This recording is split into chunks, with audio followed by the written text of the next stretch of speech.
Oi, gente. Hoje no programa Sala de Professor faremos uma visita ao mundo dos pequenos seres vivos. Acompanharemos bem de perto o trabalho do fotógrafo Juarez Silva, que aliando técnica e sensibilidade nos ensina os caminhos da macrofotografia, que é o título desse documentário da série O Mundo da Fotografia. Em plena Serra da Cantareira, nas proximidades da conturbada cidade de São Paulo, nós vamos nos sentir como desbravadores, artistas cientistas daquelas expedições dos séculos XVIII e XIX. Nos detalhes de cada animal, a arte e técnica fotográfica se aliam à matemática, às ciências naturais e suas linguagens. Motivo mais do que suficiente para contarmos hoje com 3 colaboradores dessa área em nosso estúdio. O cientista, artista e professor de física, Renato Casimiro. Tudo bom, Renato? Tudo bem, Valmir? Seja bem-vindo.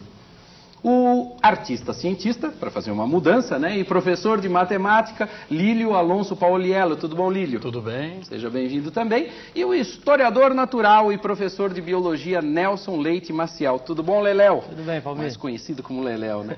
Gente, esse material é muito bonito, sem sombra de dúvida, material conciso, serve para trabalhar em sala de aula, mas em física.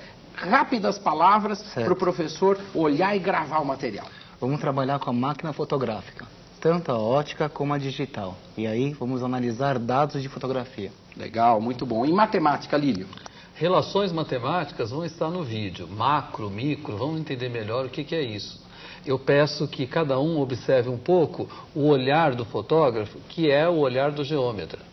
E será que o olhar do geômetra ajuda alguma coisa na biologia? Será que esse vídeo tem alguma coisa a ver com biologia, Leléu? O vídeo é muito instigante, é muito estimulante para desenvolver e treinar algumas habilidades e competências que vão facilitar muito o aprendizado dos alunos. Mas não é só nas disciplinas, não. O nosso trabalho interdisciplinar de hoje, olha, tá daqui.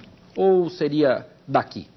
Grave o material porque daqui a pouquinho nós estamos de volta na nossa sala de professor. Há muitas controvérsias entre os fotógrafos sobre o que seria de fato a fotografia macro. Bom, a fotografia macro, ela pode ter a razão de 1 por 1, onde ela preenche o tamanho completo do fotograma, mas também na razão de meio ou 1/4.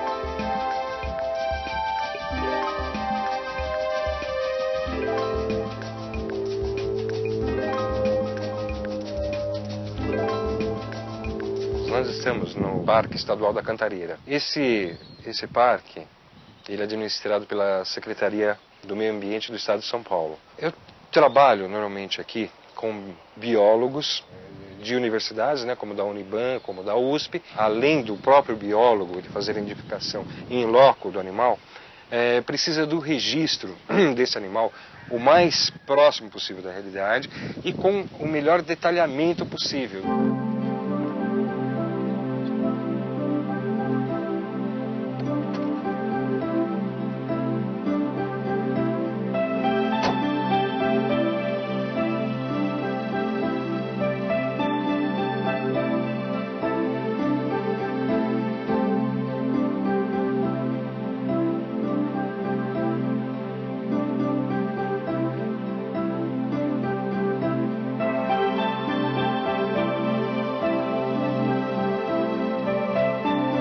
Normalmente quando eu venho para a mata, sempre eu venho em busca de alguma coisa. Quero fotografar o melhor fungo, o melhor inseto, a borboleta mais bonita. No entanto, como a gente não tem controle sobre aquilo que a gente vê na mata, então o que aparecer, vamos fotografar, tá? Então, vamos ao trabalho? Objetivas macros, superlentes, tubos e foles de extensão são alguns dos apetrechos indispensáveis para o profissional obter fotos de qualidade. Mas o que realmente importa na macrofotografia é a educação do olhar. Sem uma aprendizagem paciente, não se capta esse outro mundo, onde a vida pulsa sem muita visibilidade. A percepção humana é pouco treinada para ver o enredo de luzes e sombras das criaturas do chão, do oco, da água, os detalhes e formas de galhos e troncos. O fotógrafo é um aprendiz da natureza. Ele revela a beleza do ínfimo.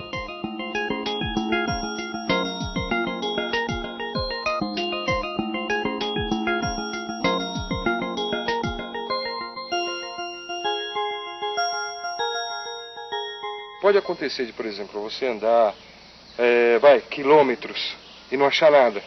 Como pode acontecer de você dar simplesmente alguns passos e pronto, alguma coisa que aparece. A macro é muito interessante porque você tem objetos muito pequenos que normalmente passam desapercebidos, só que é um outro mundo, é um mundo incrível, é um mundo diferente. Você vê uma coisa muito pequena, mas com vida.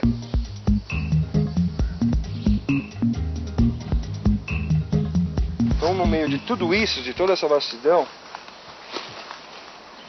você tem ideia do mundo macro como que é? Olha o tamanho. Deixa eu ver se não tem nenhuma cobra primeiro, né? Olha um fungo. Pode ver que ele é colorido, amarelo. A gente não sabe se ele é venenoso ou não. Então, é um aviso que existe na mata, é isso. Tudo aquilo que é muito colorido, evita o contato. Você não sabe se aquilo tem toxina ou não tem, tá? Como que o seu corpo vai reagir em relação ao contato daquilo. Então, evita ao máximo o contato, tá? Se precisar dar uma limpadinha, pega uma outra folhinha aqui, ó, e tira um pouquinho dessa partezinha que não está tão atraente. Isso aqui não é muito atrativo. Você tem um amarelo e um monte de marronzinho em volta. O amarelo você destaca, tudo bem. Se você fechar somente no amarelo, sem problema nenhum. No entanto, o fundo ele não vai ficar muito interessante. Uma das coisinhas, um dos segredinhos, a gente trabalhar também o fundo, tá? Então, a gente dá uma espécie maquiada com os elementos naturais, tá? Com aquilo que a gente tem na mata. Qual é a sua função? É justamente você girar, ver todos os lados, de todas as formas, tá, de um objeto que você vai fotografar, porque nem sempre aquele primeiro plano que você vê é o ideal. De repente você descobre alguns ângulos, algumas formas diferentes de fotografar, tá? Então, o objeto está ali, que lá é o núcleo, né? E você, aquele próton ou nêutron que está girando em volta daquele núcleo.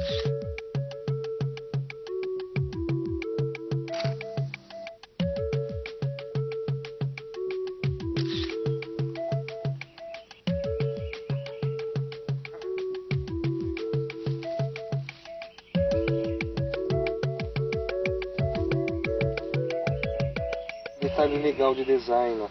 Fechar, fica uma coisa meio surrealista até, né? Quando você fecha somente nesse detalhezinho aqui, de forma macro, né? Quem olha fala, que é isso? É uma coisa completamente diferente. E um detalhe interessante também é a coloração dela, avermelhado, chama bastante atenção. Então existe, por exemplo, o filtro close-up, que muita gente utiliza porque é uma forma mais fácil de você conseguir fazer fotografia macro. Você simplesmente coloca um filtro na frente da lente, né, e com isso você consegue uma aproximação maior do objeto, do assunto. Eu particularmente evito o uso, eu uso mais um tubo de extensão. Com tubo de extensão, que eu vou mostrar depois para vocês direitinho, você simplesmente alonga a sua lente, vai dar mais aproximação, mas no entanto você não está alterando a qualidade da sua lente. Um detalhe interessante em termos de tele é o seguinte, essas lentes tele. Elas tendem a deixar os objetos mais chapados, mais próximos, tá? Então você perde um pouquinho a noção de profundidade, entendeu? Então essas lentes, elas costumam comprimir os objetos. Então às vezes o objeto está um pouco longe, só que ela comprime a impressão que dá que está mais próximo. Isso aqui são tubos de extensões. Ele não tem nada, tá vendo? Não tem nada aqui dentro, não tem nenhum elemento. Então o que ele está fazendo? Ele está extensionando a lente. Ela está colocando a lente um pouco mais à frente, consequentemente, ela está trazendo os objetos mais próximos, tá? Então, ela me dá a possibilidade de eu ficar mais próximo do objeto. A partir do momento que eu estou extensionando, ou seja, eu estou colocando mais um elemento aqui, esse elemento vazado, eu estou distanciando a lente em relação ao filme. Consequentemente,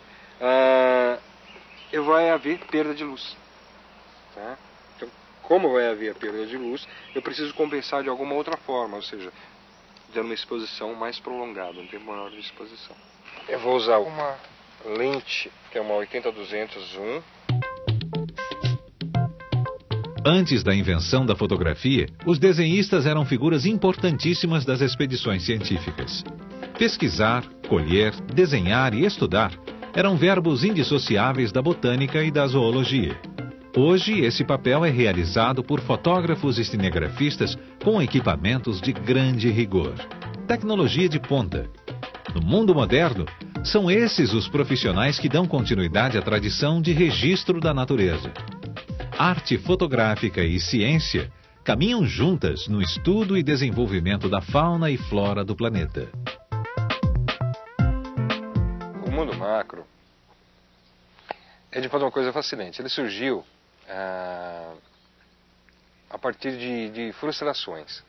Muitas vezes você vê determinados bichinhos, por exemplo, na natureza, como borboleta, uma lagarta, um inseto pequeno, e você quer registrar aquilo em filme. E você vai lá e fotografa.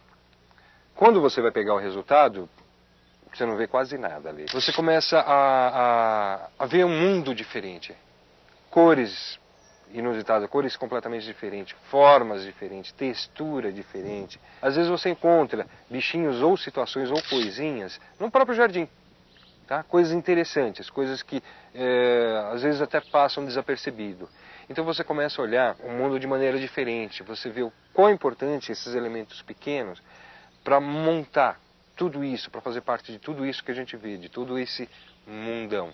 A partir dessa necessidade de vir, de querer um resultado melhor em relação àqueles bichinhos, ou aqueles fungos, ou animais muito pequenos, eu comecei a trabalhar com essa linha de macro, adquirir filtros para conseguir uma aproximação melhor, fotografando flores, fotografando insetos, quando dava para fotografá-los, óbvio, né, que eles fugiam bastante. Eu comecei a me especializar muito mais nessa área e aprender a trabalhar dentro do mato, a garimpar para tentar encontrar diversos animaizinhos, diversos bichinhos, fungos, e associado a experiências anteriores que eu tinha em fotografia, sem deixar de lado o aspecto de design fotográfico, do objeto, tentar compô-lo para deixar de uma forma mais interessante.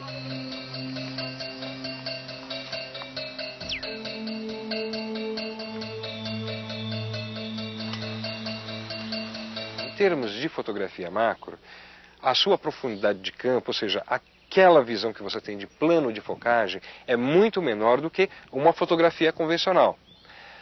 Dependendo das condições de luz que você tenha, é necessário que você utilize flashes para compensar essa falta de luz. Tá? E você vai utilizar o flash, tenta utilizar o flash de maneira criativa. Tá? Você ilumina de frente, de lado, de trás, de outras formas, para compensar essa falta de luz. Quando há locais bem abertos, tudo bem, existe a possibilidade de você conseguir fotografar utilizando somente a luz natural. Porém, dentro da mata, isso nem sempre acontece.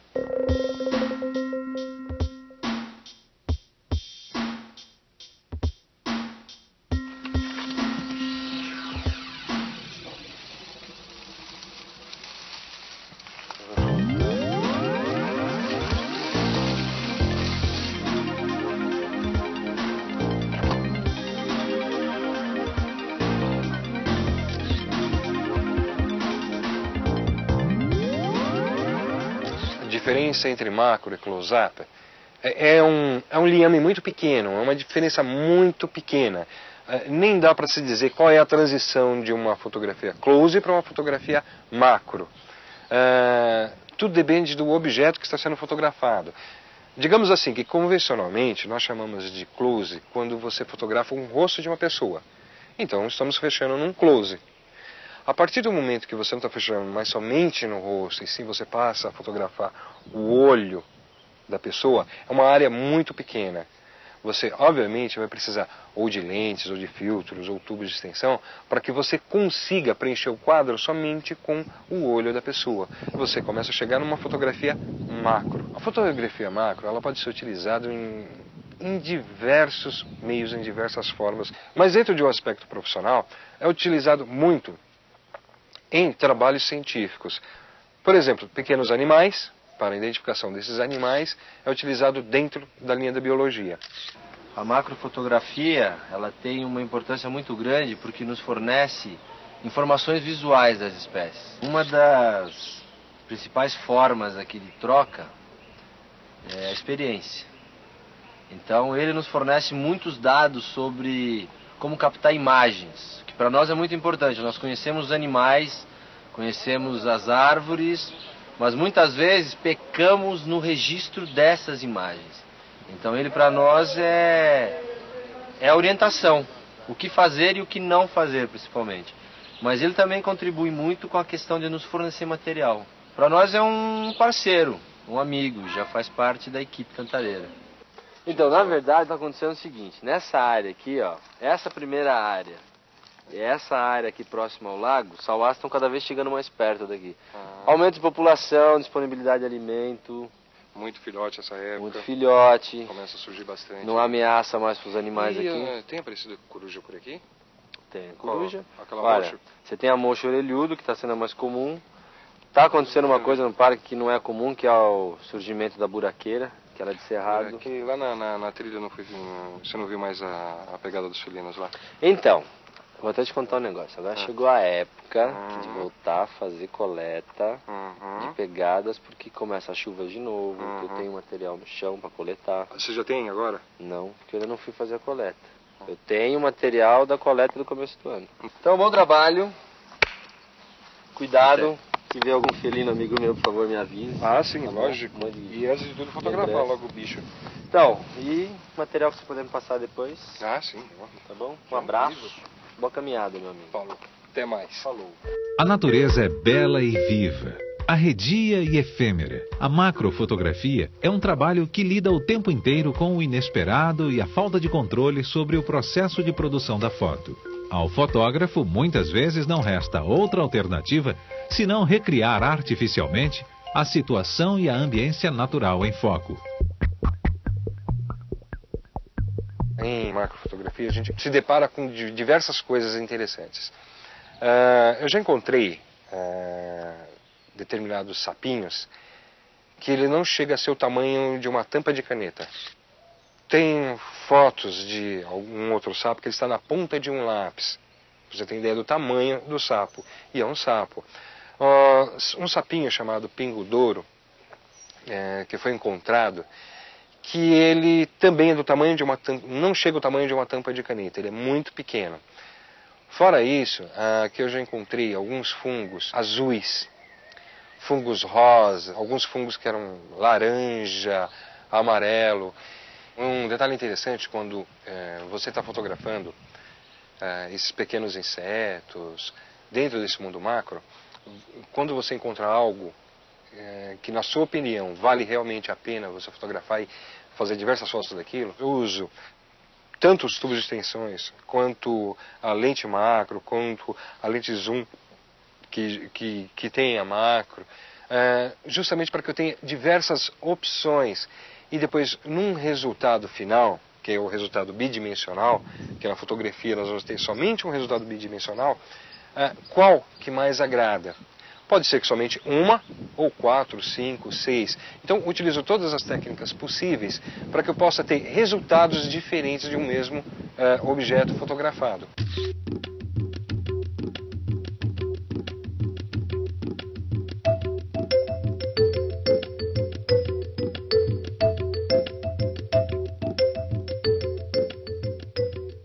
A fotografia na natureza, nós não temos muito controle sobre o tempo, se está com muito sol, pouco sol, se está na sombra, se não está.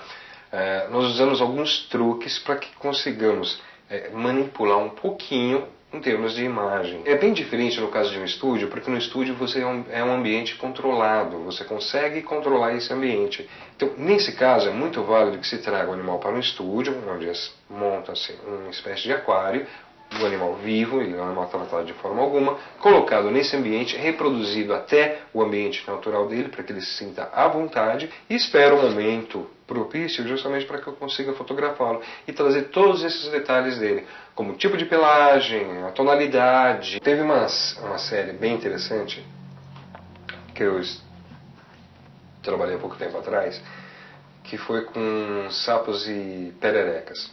Foi um projeto de biodiversidade da Uniban. Então, eles ficam sempre em meio às folhagens e eles precisavam da foto do animal vocalizando, ou seja, quando ele infla, quando ele está todo inflado. Muitas vezes acontecia o seguinte, quando eu estava chegando pertinho do bicho, por alguma infelicidade, batia em alguma folhinha, ele ia embora. Isso aconteceu diversas vezes, tá? Não foi só uma ou duas vezes, não. Diversas vezes. Ou eu estava chegando, estava de frente, chegando próximo e ele virava de costas. Então isso aconteceu muitas vezes também. Conseguir depois de diversas tentativas, aquelas espécies no qual precisava ser fotografada, consegui com eles vocalizando.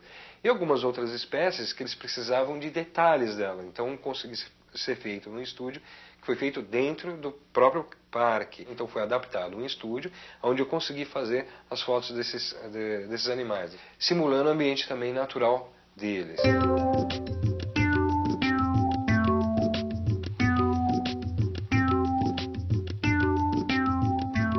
Se você parar e olhar na sua casa uma série de itenzinhos, uma série de coisinhas que são pequenas e que você gostaria de registrá-la, mas num tamanho real, num tamanho maior, você vai encontrar uma infinidade de coisas.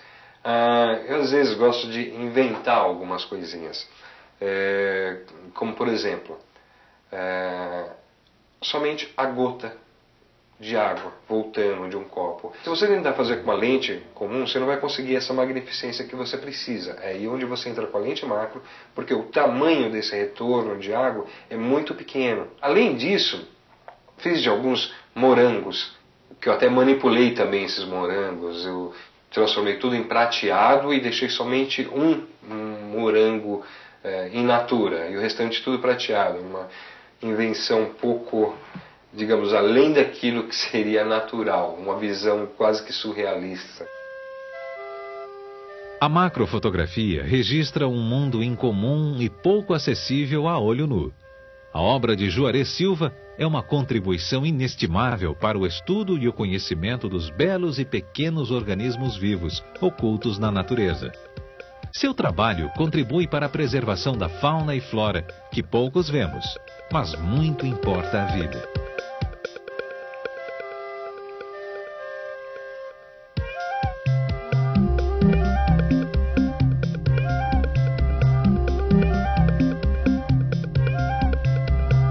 Muito legal, não é, gente? Que mata, hein? A percepção de uma cidade assim tão gigantesca, perto da mata, foi reveladora para muita gente, diz a verdade, hein? Essa expectativa do encontro, daquilo que é inesperado, e a falta de controle sobre aquilo que se vê na natureza, como diz o Juarez, me lembram metaforicamente a sala de aula e o fazer escolar. Por mais que nós estejamos preparados como fotógrafos e agentes da realidade escolar, nós somos sempre surpreendidos pelo inusitado. Mas vamos ver o que os nossos convidados acham disso e qual o trabalho que eles reservaram para hoje. E nós vamos começar com a matemática. Aliás, que belo trabalho para a matemática, não é verdade, Lílio? Prato cheio, né? Uhum. Eu acho que, em primeiro lugar, ele tem dois tipos de abordagem. Se eu quiser uma abordagem direta a partir da matemática, é um trabalho que iniciaria aquela época do ano que você dá geometria. Né? A geometria, aquele bicho papão, poderia ser muito mais tranquilo se você fosse com o olhar do fotógrafo, que é a essência do olhar do geômetra. Observar o mundo, medir, achar suas regularidades, achar os seus padrões. E foi por aí que a gente começou a analisar esse vídeo e a perceber quais seriam as possibilidades dele na sala de aula. Uhum. Em termos de matemática, eu diria que você começa a discutir com seus alunos um vocabulário próprio dessa disciplina. Então aparece lá lados, formas, ângulos, planos de fotografia, contorno e um trabalho inicial muito interessante que o fotógrafo mostra a proporção, 1 para 1, 1 para 2, etc. Né? Então por aí você vai. Mas a gente quis mais, a gente quis pegar o padrão como ponto de partida e de chegada dessa utilização desse vídeo. Você falou agora há pouco em falta de controle, né? Falta de controle sobre a natureza. Sim. Então nós estamos querendo controlar um pouco essa natureza tão bonita, seja da Serra da Cantareira, ou seja do jardim do vaso que está lá na nossa escola. Uhum. Tá? A gente vai detalhando a proposta ao longo do caminho. Claro, mas começa pela matemática. Aliás, enquanto você estava falando disso, eu estava lembrando que na física o desenvolvimento, né, de grande parte da ótica também se deu por conta das pinturas dos naturalistas e também por conta dos daguerreótipos, das primeiras fotografias. É mais ou menos por aí o trabalho, Renato? Né? Valmir, olha só. fotografia, escrever com a luz. Coisa bonita isso, né? Bonito. Então a gente vai aproveitar tudo da fotografia, da parte técnica. Se fosse só físico o trabalho, trabalhar com lentes, equações de Gauss, relação de aumento, que é importante. Para a macrofotografia também é muito importante a relação de aumento. Sim.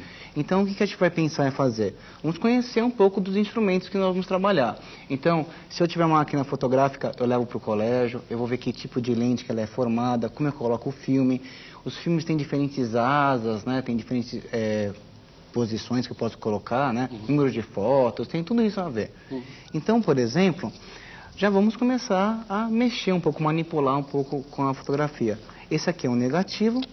Podemos pegar com a régua e vamos ver que ele tem mais ou menos 35 milímetros, que é essa relação com as máquinas fotográficas comuns, 35 milímetros.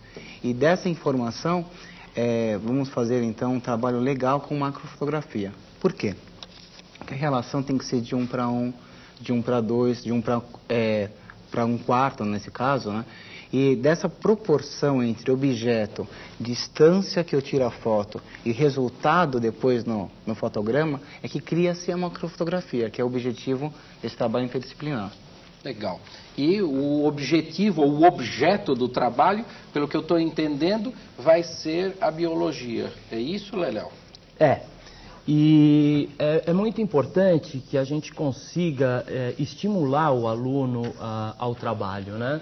E o vídeo é um grande estimulador, principalmente para tratar questões de taxonomia vegetal, taxonomia de organismos, animais, né? Que é uma coisa meio chata para o aluno, mas a partir do vídeo a gente pode incutir a necessidade desses conhecimentos. Também, por outro lado, a ecologia, o estudo do ambiente, dos fatores abióticos e dos fatores bióticos, torna a biologia uma área do conhecimento que poderia facilitar o trabalho do fotógrafo. Ele não precisaria gastar tantos filmes, como a gente viu no vídeo, né?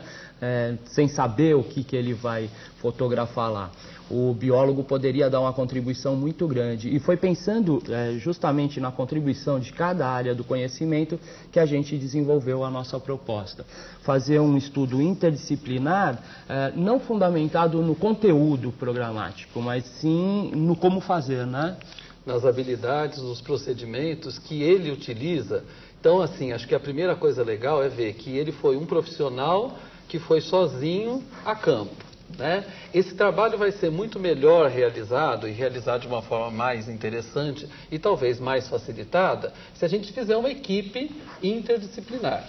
Só que essa equipe, para começar a utilizar aí o raciocínio lógico-matemático, tem que ter um padrão, tá? Eu vou querer lá o quê? Uma pessoa que seja o bamba na arte da fotografia. Talvez entre meus alunos eu não tenha o bamba, mas eu tenha um bom fotógrafo. Eu vou querer o equipamento muito próximo ao do Juarez? Eu não consigo. Então eu tenho uma máquina digital simples, eu tenho uma máquina não digital, aquela nossa velha amiga, que pode ser levada a campo. E vai ter um aluno que vai ser o responsável por ser fotógrafo. Olha, naquela turma eu não tenho nenhuma máquina disponível. O aluno que ia trazer quebrou, o pai precisou dela, enfim. Vamos ver quem é um bom desenhista. O Juarez fala que todo início desse processo de observação da natureza e registro daquilo que foi observado se deu a partir de grandes desenhistas, né? A gente pode pegar aí o Da Vinci, que tinha uma certa especialidade nisso. E até hoje a gente tem artistas contemporâneos que também se dedicam a esse trabalho. Aliás, a gente precisa aqui um parceiro, um professor de arte, para dar o toque final nesse nosso trabalho. Sim. Mas, enfim, vamos procurar qual é o padrão, por exemplo, do grupo ideal, né? Então tem que ter um produtor que cuide da operação em campo, tem que ser um cara que que tenha uma habilidade manual, que possa ir lá limpar a terra, como fez o Juarez, aquele outro que fala, ó, cuidado com o sol, enfim, como nós temos aqui no nosso programa, alguns produtores que dão a infraestrutura para que a gente possa estar falando com vocês. O mais interessante disso tudo é que essa ideia do registro, ela é feita a partir das especialidades. Ninguém perde a especialidade na interdisciplinaridade. Isso é muito importante que seja falado. E segundo, estas capacidades individuais são somadas, não apenas de maneira justaposta, mas são interrelacionadas para a construção de um trabalho interdisciplinar. Mas, se vocês pensam que isso daí é uma coisa simples, que nasce só de ver o vídeo assim, de nem ver o vídeo direito, vocês estão bastante enganados. Isso é resultado de um trabalho bastante grande, bastante criterioso, que é feito pela equipe antes de chegarmos aqui. Quando a gente chega aqui, o trabalho já andou bastante, praticamente já acabou. A gente só mostra o trabalho para vocês. Então agora nós vamos ver mais de perto o trabalho que esses professores começaram a desenvolver para chegar na proposta interdisciplinar. Vamos a ele.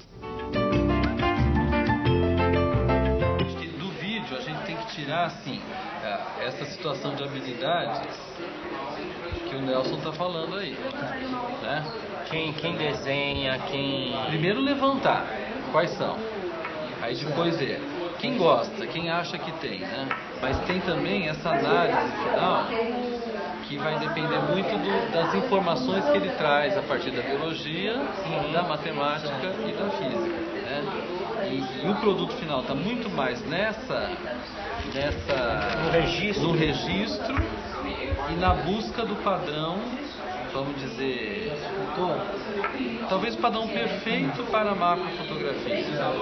tentativas e erros, várias. Aqui a gente vai fazer tentativa e erro, mas a gente vai analisar o padrão que a gente acaba tendo a partir da tentativa e erro, né? Porque está fazendo o registro. Poxa, o que será macrofotografia, né? Deve ser um negócio grande. E realmente é grande, mas é uma fotografia das coisas pequenas, né? Então essa relação macro-micro ficou para mim como uma relação importante da matemática que eu nunca tinha pensado. E eu, analisando a parte da biologia, invariavelmente o biólogo gosta de ir a campo. Então eu já sugeri que a gente fizesse alguma atividade em campo. Então a gente estava aqui pensando umas coisas doidas, né? Na hora da gente avaliar, o professor vai montar junto com a classe quais seriam as condições do grupo ideal de trabalho. Quais são as diferentes áreas de conhecimento que podem contribuir para uma otimização de uma visita a campo, por exemplo. Me interessa bastante a análise de dados do ambiente, né? Então a umidade, a temperatura. O professor desenvolve junto com os alunos uma planilha que ele vai usar como padrão para fazer a avaliação de todos os grupos em campo com relação à participação, né? A atitudinal dos alunos, eles estão respeitando a natureza, eles estão participando mesmo daquele trabalho. Eles estão respeitando os colegas, as características, etc. Quer dizer, então o professor quase que ele vai fazer uma macrofotografia do grupo em campo também. Tá vendo, gente? Vocês ficam pensando assim que, eles chegam lá, são seres iluminados, né? Que recebem a iluminação da sabedoria e criam o trabalho na hora. Não é nada disso, não. A gente vê o vídeo várias vezes, né? Se assusta, né? Às vezes toma um susto mesmo com as palavras, né? Macrofotografia. Eu me lembro que nessa reunião que apareceu agora, você olhou e falou assim, macrofotografia, né, Lídio? Como é que é essa história? Conta pra gente. Eu estava pensando, como a gente sempre usa o termo macro para coisas grandes, né? Falei, bom, então deve ser fotografia grande, né? E já fiquei pensando no tema quando recebi a fita e, de repente, ao assistir, me foi uma surpresa perceber que era para lidar com coisas pequenas. E a macrofotografia e o estudo da proporção faz isso. E, a partir de então, eu estou olhando o mundo como um bom geômetra a partir dessa perspectiva. Cheguei aqui no nosso estúdio, no cenário, tinha lá uma impressão digital imensa, né? E conversava com o Renato para saber, será que a gente pode dizer que essa é uma macrofotografia do polegar? Sim. Enfim, eu acho que essa discussão que pode começar com a brincadeira da palavra macro, micro, até a saia, macro, micro, né? Enfim, mas pode chegar à análise da especificação da nossa máquina fotográfica. Será que a gente tem equipamento suficiente para fazer uma boa macrofotografia? Então, essa que eu dou na mão, está escrito aqui, que é a proporção 1 para 2,8 até 1 para 4. Então, os alunos vão trazer os equipamentos e vão começar a analisar aí se a gente tem o equipamento ideal ou não. Se não tiver, tem jeito, né? O Renato vai começar aí a mostrar o nosso jeito, né? Isso aí. Deixa eu só fazer uma pergunta. Esse equipamento vale qualquer? Pode ser um equipamento mais simples, uma máquina que usa filme convencional ou uma máquina que usa esses chipzinhos, etc. Qualquer equipamento? O fotógrafo mostrou, né, quais são as coisas ideais para esse trabalho. Mas são muito caras, né? É difícil de ser encontrado, não é qualquer um que tem esse material. Mas não é por isso que a gente não vai fazer o trabalho, né, Valmir? A gente vai usar o material que nós temos e tentar buscar um equilíbrio, uma equalização entre várias coisas importantes para essa fotografia sair do jeito melhor possível. A palavra-chave é equalização. Equalização, tá certo. Equalização e proporção, né? Escala, registro, né? Tudo isso está aparecendo com bastante frequência na fala de vocês. Mas enfim, e como é que o trabalho evolui? Então, primeira coisa, vamos passar o filme para os alunos assistirem. E logo em seguida, convidá-los a se organizar em grupos, mas obedecendo às habilidades e competências que um grupo precisa ter. Coisa que o Lili já falou no comecinho da fala dele, né? Vamos só revisar um pouquinho isso aí. Quais são essas habilidades? Então, por exemplo, a produção requer algumas habilidades. A pessoa tem que ser uma pessoa organizada e que coloca a mão na massa, né? O menino ou a menina que for lidar com isso vai ter que lidar com pequenos animaizinhos, né? Pequenos seres vivos, vai ter que talvez botar a mão na terra. Então isso é uma qualidade interessante para ser discutida no grupo. Aliás, é surpreendente como a gente, como professor, vê em todo momento em sala de aula, pessoas que em determinadas disciplinas ficam muito destacadas do trabalho e esse trabalho, a nossa preocupação principal é incluir pessoas com habilidades que não surgem no trabalho convencional de sala de aula. Não é isso? E fazer a equalização das necessidades do trabalho o que eu tenho de material humano e equipamento na minha classe, né? Ou seja, a busca é pelo padrão ideal, mas a análise vai chegar ao padrão possível. Padrão ideal de fotografia. O padrão ideal para realizar alguma tarefa a princípio. E a tarefa de hoje é fazer um estudo de campo, né? E a ferramenta desse estudo de campo vai ser a macrofotografia. Certo. Tá? Nós precisamos, então, depois de equalizar o grupo, e isso já serve para uma primeira avaliação do grupo de professores, então verificar qual é o grupo que pensou melhor sobre a tarefa, né? Teve o bom matemático, teve o rapaz ou a menina responsável pelos aspectos biológicos, que a gente vai explicar daqui a pouco, teve aquele que se preocupou com as medições. Então, nós vamos começar a ter um padrão para a formação do grupo. E há um importante aspecto de negociação. Olha, eu tenho aqui 2 fotógrafos, né? Ou tenho 2 equipamentos. Vou trocar com outro grupo, ele vai ficar melhor e nós também vamos ficar melhores.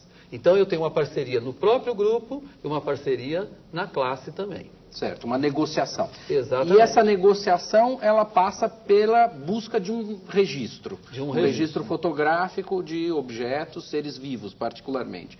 E como que é feito isso daí, Renato? Então, isso é um projeto. Eu não posso pegar o meu grupo e sair pela rua aí tentando encontrar um organismo para ser fotografado. Eu tenho que me planejar bastante. Então, escolhi o lugar, combinei um horário com meus amigos e tal, e vamos, então, tirar a foto. Mas tirar foto assim a esmo, sem se preocupar com a qualidade do local, luz, umidade, referências que podem ser catalogadas e criar um banco de dados com essas referências. Mas talvez nós precisamos conversar com o professor de biologia para ver quais são os dados que eu posso me preparar para observar. Né? Então, acho que o Leléo pode trazer mais informação nessa questão. Existem determinadas condições ambientais nas quais a gente certamente pode encontrar o organismo, seja ele um animal ou um vegetal. Então, a gente pensou no trabalho em sala de aula, os grupos desenvolverem uma planilha com esses dados ambientais, com dados biológicos, que também pode ser utilizado como um instrumento de avaliação mais tarde pelo professor, Sim. se ela foi bem dimensionada. E antes que se vá a campo, é necessário que se faça uma padronização dessa planilha, até para que no final do trabalho possa ser comparável um grupo com o outro. Agora, o importante é que essa discussão ocorra na classe, porque é muito fácil o professor de biologia chegar, olha, número de pés, tipo de boca, cor da asa, o professor de física chega, luz, calor, energia, Vamos discutir quais seriam as interferências Sim. do meio ambiente nesse objeto que eu vou fotografar. Foi falado aqui os aspectos biológicos, né? Também a gente teria que se preocupar nessa discussão com os aspectos físicos, né, Renato? Isso aí. Então, como é que você falaria isso? Olha, feito essa abordagem e tal, nós precisamos, lembrando que o objeto final é a fotografia. Uhum. E nós temos um equipamento que nós não somos tão habilidosos com ele, nós somos fotógrafos profissionais.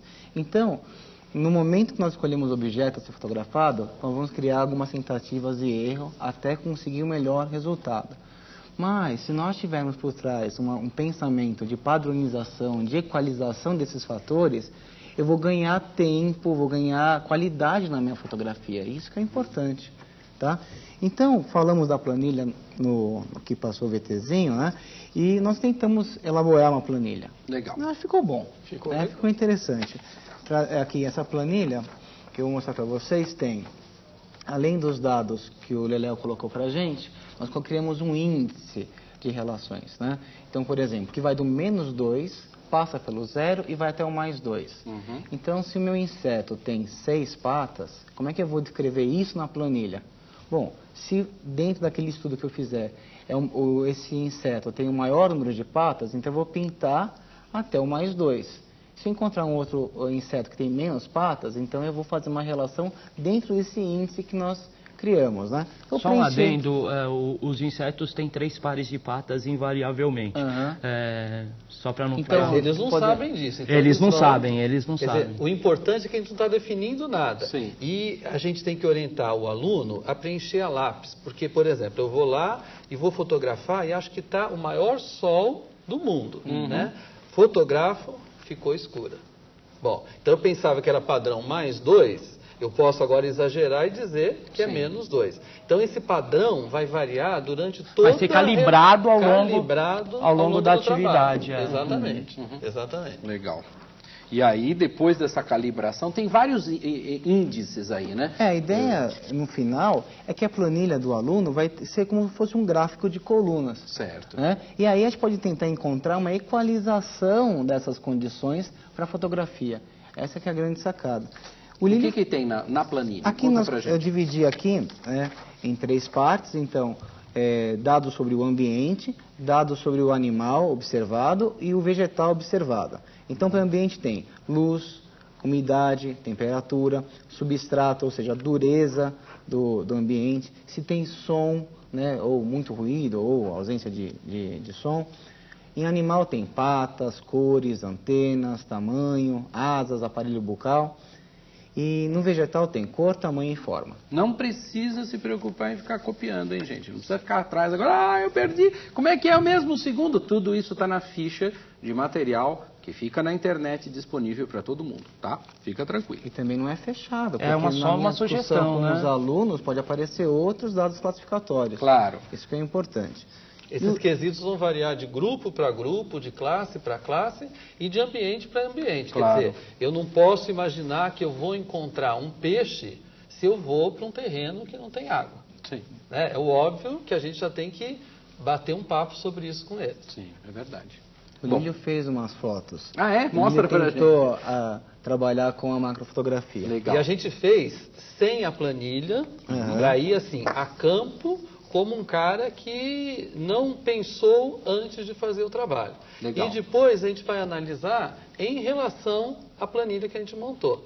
Quer dizer, essa planilha vai nos dar as condições às quais eu me submeti para fazer uma fotografia muito ruim e uma outra que foi melhor, né? Vamos lá. Olha só, isso aqui é o ambiente que o Lílio fotografou. A impressão que dá, né, é que é um ambiente até escuro. Mas era dia aqui, não era, Lílio? 7 horas da manhã. É dia. Então, o que aconteceu? Que tipo de fotografia que eu fiz para que deu essa sensação de escuro?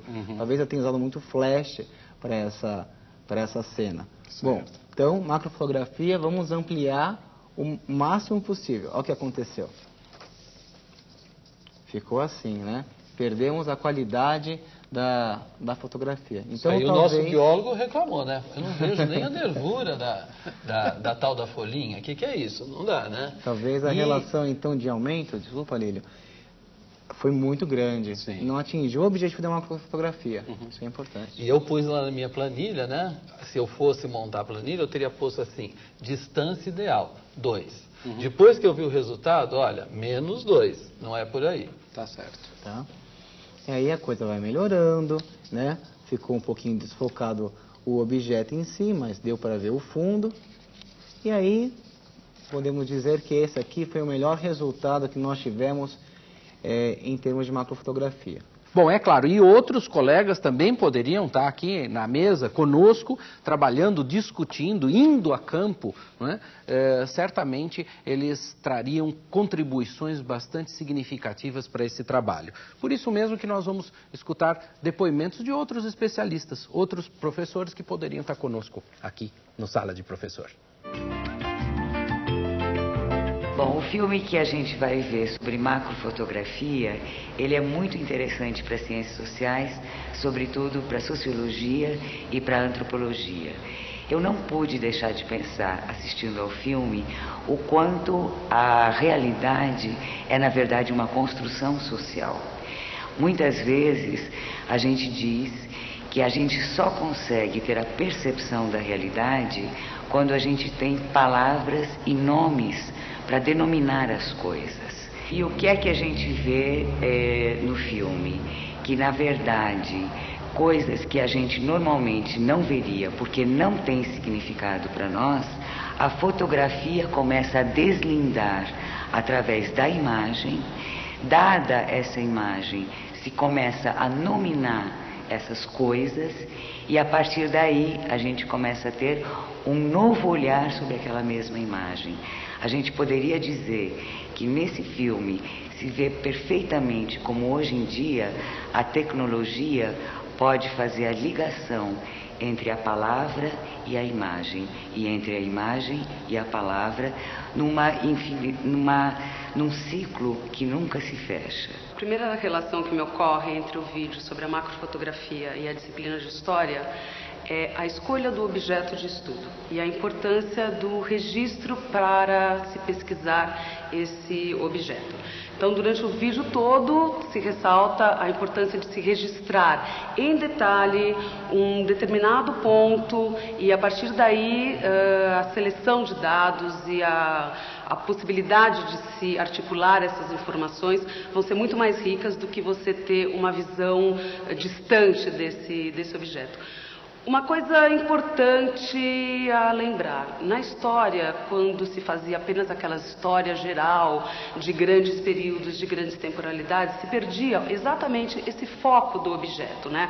O pequeno, o cotidiano, né? Essa mentalidade.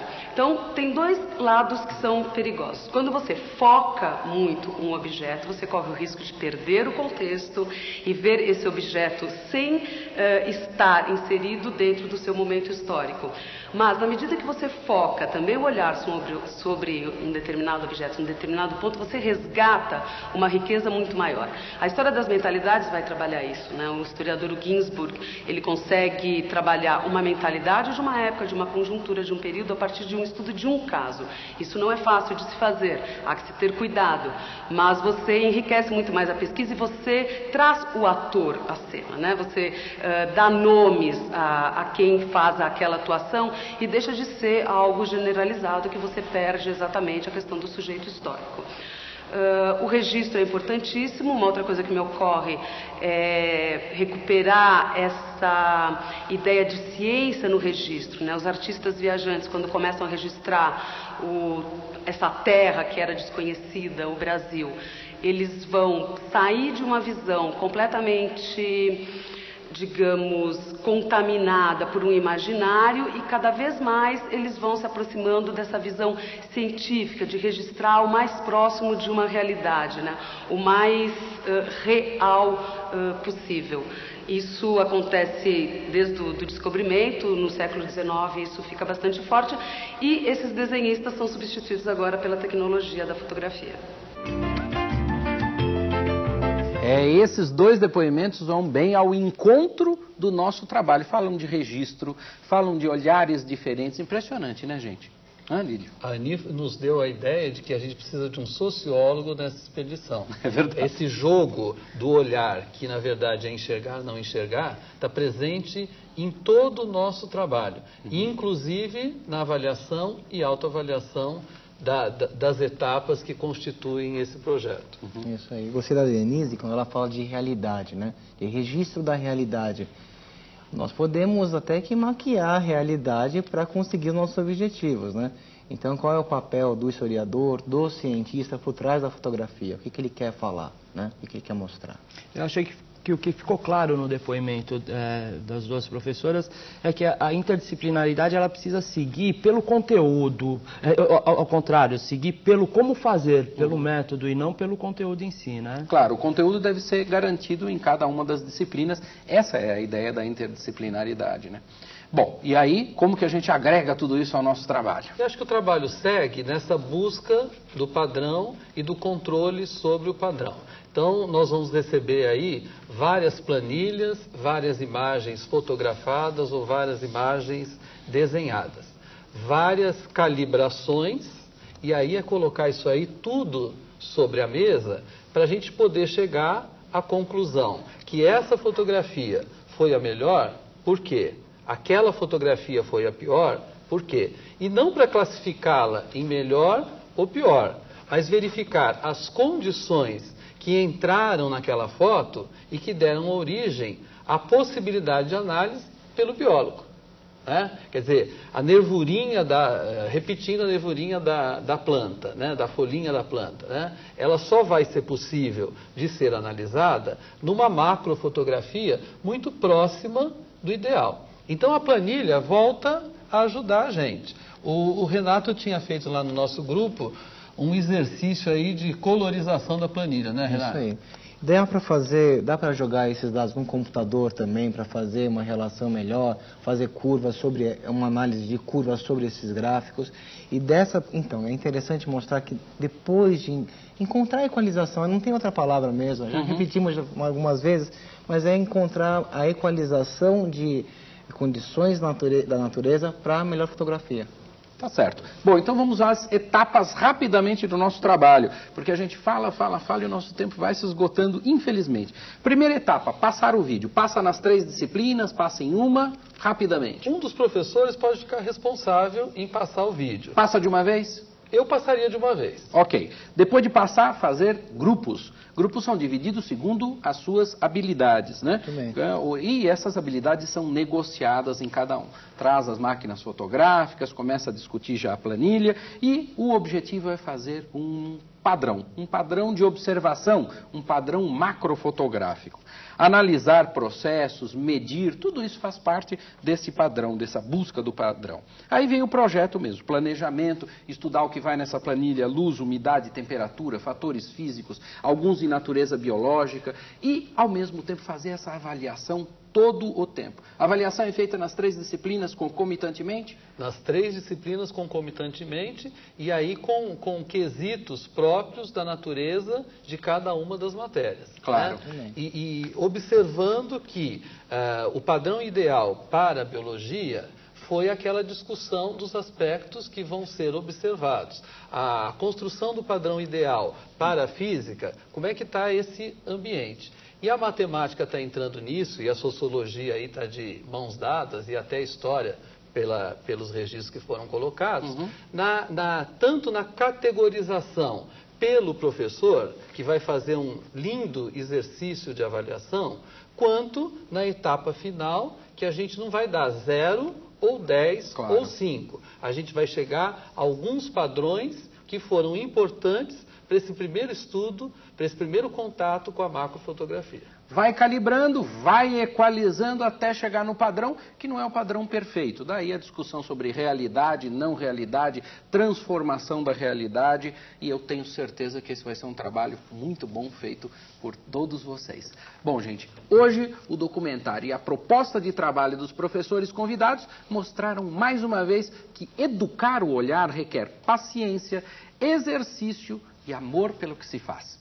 O Sala de Professor é tudo isso, hein? Por isso nós contamos com vocês se inspirando nas propostas daqui para participarem ativamente das mudanças de realidade aí, nas suas macrofotografias da realidade do nosso país. Bom trabalho para todo mundo, muito obrigado pela presença de vocês hoje no Sala de Professor. Até breve. Tchau, tchau.